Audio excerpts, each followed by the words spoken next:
రమ గారు ప్రధానంగా దీని గురించి ఒకసారి చర్చించేలోపు ఆంధ్రప్రదేశ్ ముఖ్యమంత్రి చంద్రబాబు నాయుడు గారు ఏమన్నారో ఒకసారి మనం వీడియో ప్లే అవుతుంది చూద్దాం. పిల్లల కంటే ఎక్కువ ఉంటే పంచాయతీల్లో కంటెస్ట్ పోటీ చేయడానికి వీలు లేదు, మున్సిపాలిటీలో పోటీ చేయడానికి వీలు లేదు, కోఆపరేటివ్ ఎలక్షన్స్ పోటీ చేయడానికి వీలు లేదు. ఇప్పుడు కొత్త చట్టం అది చేశాను, మళ్ళా ఒక చట్టం తీసుకొస్తున్నా, ఇద్దరు కంటే పైన పిల్లలు ఉంటేనే మీకు పోటీ కరువులు. మీరు ఇప్పుడు ఇద్దరు కంటే తక్కువ పిల్లలుంటే మీరు పోటీకి అర్హత లేదు. ఇదే మాదిరిగా భవిష్యత్తులో మీ ఇంట్లో ఎక్కువ మంది. చెప్పండి రమ గారు, ఎప్పటికప్పుడు ఒకే విధంగా పరిస్థితులు ఉండవు. దానికి తార్కాణం మన భారతదేశం ఎదుర్కొంటుంది. గతంలో సోమ మంగళ బుధ గురు శుక్లాసేని ఆది వారి పుట్టేవాడికి చోటేది అని మీకు కూడా తెలుసు. రకరకాల సామాజిక మాధ్యమాల్లో మనం వీక్షించాం. ఈ రోజున పరిస్థితి మరి సౌత్ ఇండియాలో మరి యువతరం తగ్గిపోతుందనే ఆవేదన మన సౌత్ వైపు బాగా ఉంది. దీన్ని అధిగమించాలంటే అసలు ఏం చేయాలి? మరి జనాభా నియంత్రణ కూడా ఉండాలి. రెండింటినీ సమానంగా బ్యాలెన్స్ చేయాలంటే అసలు ఏం చేయాలంటారు? అంటే మనకి పరిస్థితులు ఎప్పటికప్పుడు మారుతూ ఉంటాయండి. ఇప్పుడు ఈ ప్రధానంగా ఏంటిదంటే ఆర్థికంగా అందరూ బాగుండాలి, పిల్లలందరూ కూడా మంచి అంటే ఈ క్లాస్ ఆ క్లాస్ అనేది కాదండి, ప్రతి ఒక్కళ్ళు కూడా ఉన్నత విద్య కావాలి.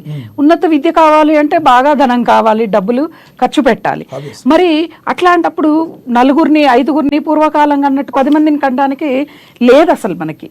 అంటే ఆర్థిక వనరులు అంటే ఆర్థిక పరిస్థితుల్ని మనము దృష్టిలో పెట్టుకొని అందరూ కూడా పిల్లల్ని కనడానికి భయపడుతూ ఉన్నారు. ఒకప్పుడు ఎందుకు మరి 10 మందిని కనేవాళ్ళు, అప్పుడు వాళ్ళకి లేదా అంటే వాళ్ళు అప్పుడు అందరూ కూడా గవర్నమెంట్ స్కూళ్ళల్లో చదివేవాళ్ళు, చదువులకి అంత ధనాన్ని వెచ్చించేవాళ్ళు కాదు, కాబట్టి వాళ్ళు భయపడేవాళ్ళు కాదనమాట. ఆర్థికంగా అంటే కూడా అండి పరిస్థితులు మనం 20 ఏళ్ల కిందటికి చూసుకుంటే 30 ఏళ్ల కింద వరకు చూసుకుంటే ఇప్పుడు చూసుకుంటే ఎంత మార్పులు వచ్చాయి అంటే మనుషుల్లో ప్రతి ఒక్కళ్ళు కూడా మేము హై క్లాస్ అవ్వాలి, మేము ఒక స్థాయిలో ఉండాలి, మా పిల్లలు ఒక స్థాయిలోకి వెళ్ళాలి, మా పిల్లలు కోటీశ్వర్లు అవ్వాలి.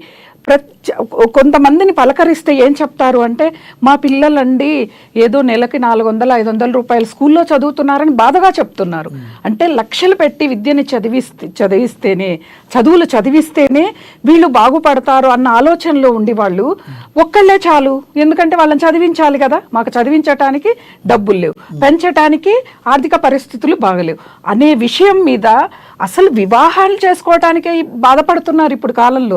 మీరు ఇంకా సంతానం దాకా వెళ్ళారు. మనకి సర్వేల్లో కొత్తగా ఏం చెప్తున్నారంటే దక్షిణాదికి ఇంకో ముప్పు కూడా ఉంది, వివాహాలు చేసుకునే వాళ్ళ సంఖ్య తగ్గిపోతుంది. ముఖ్యంగా తెలుగు రాష్ట్రాల్లో ఎక్కువగా ముప్పు ఉందని విన్నాం.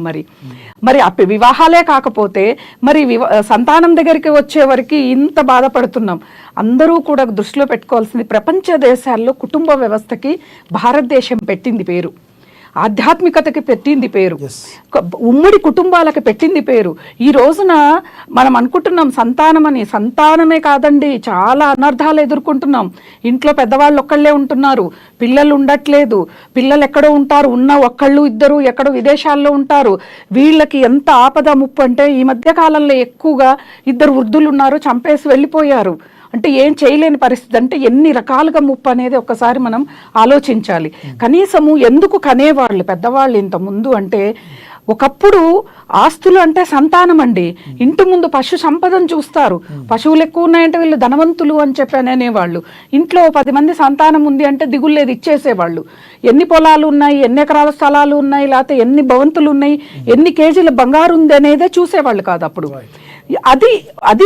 అది ఆస్తిగా చూసేవాళ్ళు. అంటే సంతానాన్ని ఆస్తిగా భావించి గర్వపడేవాళ్ళు అనమాట. ఎందుకు కనేవాళ్ళు అంటే ఎవరికి కష్టం వచ్చినా మిగతా నలుగురు కూడా రక్త సంబంధీకులు కాబట్టి అక్కడ వాళ్ళకి సపోర్టుగా నిలబడి వాళ్ళందరూ కూడా మాకేమీ కాలేదని సమాజానికి చూపించే రోజులు ఉండేవి. ఇంకోటి కూడా రమ్మ గారు, మనకి ఆ టైంలో పచ్చి రొట్టె మీద ఉన్న ఆహారం తినేవాళ్ళు. ఈ రోజుల్లో లాగా నోక్రాను డొమక్రాను కాదు, ఈ రోజుల్లో బతుకుతున్నాం, ముందుకైతే వెళుతున్నాం. కానీ మరి ఇప్పుడు అంత ఆరోగ్యంగా ఉంటున్నారా? పిల్లల్ని కనేంత స్థాయిలో ఉన్నారంటారా? పిల్లల్ని కనే స్థాయిలో ఆ తల్లి లేదు, తల్లి అంత ఆరోగ్యంగా ఉండట్లేదు. డైటింగ్ల పేర్లతో లేకపోతే ఇంకేదో అని చెప్పని వీళ్ళు సరిగా ఆహారం తీసుకోకపోవటం, అంటే ఒక్క డెలివరీ అవుతూనే ఇంకోటి వద్దు అనుకునేలాగా మహిళలు అయిపోతున్నారు. మహిళలకి భారతదేశంలో ఎంత మంచి పేరు ఉంది అంటే, ఒక కాన్పు అయిన తర్వాత రెండో కాన్పుకు కూడా అదే బాధ ఉంటుందని మరిచిపోయి ఇంకోసారి గర్భధారణ చేస్తుందని శాస్త్రాల్లో ఉంది. పెద్దవాళ్ళు కూడా చెప్పారు, చూపించారు కూడాను.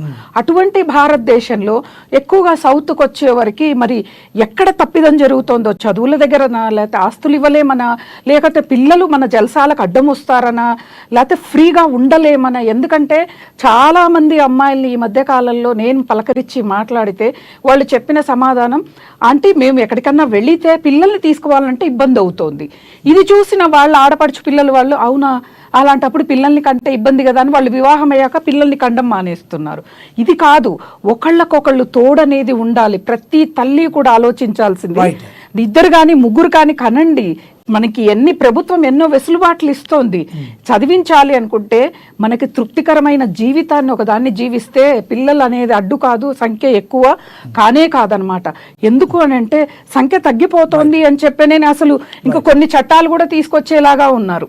ఆ చట్టాలు ప్రభుత్వం దగ్గరికి వెళ్ళింది ఈ పరిస్థితి అనేది కాకుండా మన సాంప్రదాయం ఏమి చెప్తోంది, సాంప్రదాయం ప్రకారం ఎలా ఉండాలో అలా ఉంటే మన భారతదేశం